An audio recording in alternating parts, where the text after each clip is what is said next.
this is a video to help you to use Desmos to make graphs and then to use those graphs to find maximums and minimums, x-intercepts, y-intercepts, roots, zeros, all of those types of things that are interesting on graphs. And then also to be able to change the windows on the graph if you need to, the viewing window. So we're going to go to Desmos, which is in our address bar. We're going to go to www.desmos.com and click on the graphing calculator. You can log in or not, it's up to you.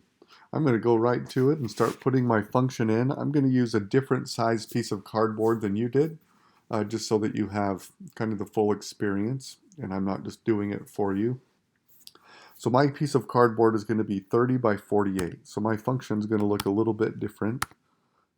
30 minus 2x on one side, and then 48 minus 3x on the other side, and I'm going to divide by 2. But see how it's dividing everything by 2, which is actually okay in this case, but just to make it look right, to make it look like what I wrote on paper, I'm going to put an extra set of parentheses and divide by 2. One thing you really don't want is just the 3x divided by 2. You got to divide all of 48 minus 3x by 2. And then I have x. So there's my graph in all its glory. How does it look? Not very good. Can't really see what's going on. So let's talk about y. So right here, and right here, these tabs aren't going to work as soon as x gets to 15. As soon as x gets to 15, this tab will no longer work. When x gets to 16, this one will no longer work, but it doesn't matter because once we get to 15, this tab doesn't exist, so there isn't a box. So this graph really only makes sense when I get to 15. So if I scroll out a little bit, I can see that something is happening right around 15. So that's it, but I still can't really see what's going on up here. So if I continue to scroll out, I can see that something does happen up there, maybe. Something happens kind of up there. So what I'm going to do is I'm going to change my viewing window so that I can see this a little bit better. So right now, I'm going to click on this little wrench, and I'm going to change my x-axis to go from 0 to 15, because those are the only things that make sense in this graph. Things after 15 don't really make sense. We can't cut out a negative square. That doesn't make sense. So this is what I get.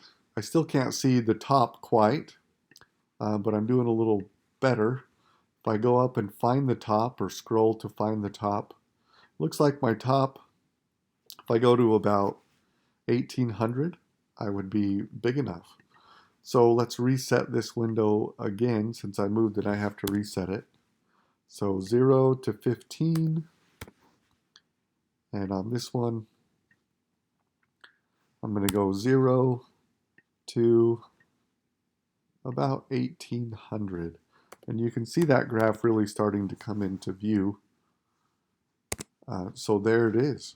A couple of things you can change on here as well. You can change the step, which is how often it makes a label. Notice it's labeling by 2s. If I change that to 1, it will now label by 1s. Down here on the y-axis, if I change that to 100, it will label by 100s, kind of like the default that it uses, so I'm going to leave it the same.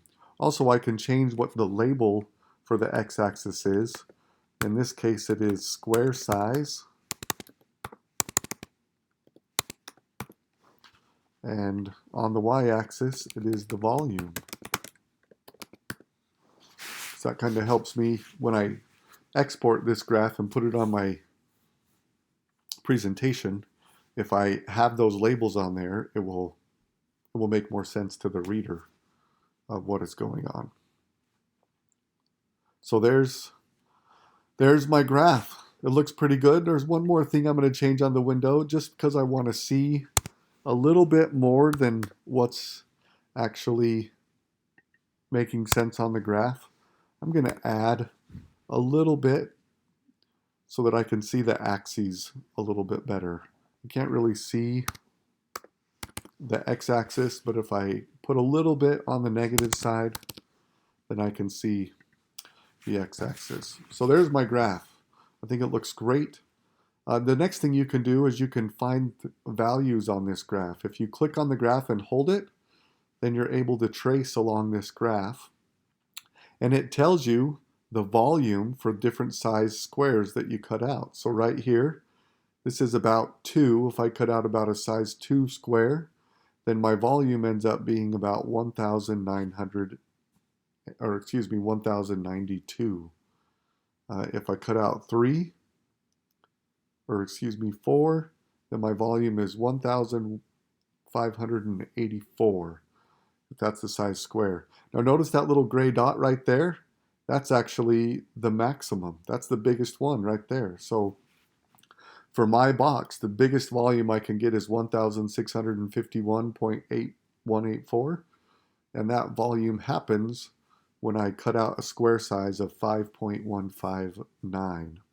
Notice there's other gray dots on here as well. If you click on the gray dot, it will show permanently. These other ones as well, that's if I cut out 0, I have a volume of 0. That's the x and the y intercept there. This is an x-intercept, and it shows up. This is the minimum of the graph, which in this scenario means absolutely nothing. It doesn't mean anything. This graph only makes sense up to x equals 15. Anything after that, and this graph does not describe the box at all. So even though on this graph it goes way up there, that doesn't mean anything for the box. The box really only makes sense right here. So there's my picture, and I would definitely want to write down this maximum value, because you're going to need that for sure, and the size box that gives you that maximum volume. All right, the last thing we're going to talk about is exporting this graph so you can get it on your presentation that you're going to make. So click on this Share Your Graph button and then click Export Image. On this page, you can change how big your image is, if you want a little thumbnail or if you want different size squares, whatever it might be. I like this medium squares one. You can change the thickness of the line to make your image a little sharper if you want to include that as well. And then finally, you have two options for exporting. You can download it as a picture file, and then you would insert that picture onto your sheet, or excuse me, onto your presentation. Or you can just right-click on the image, and you can choose Copy Image,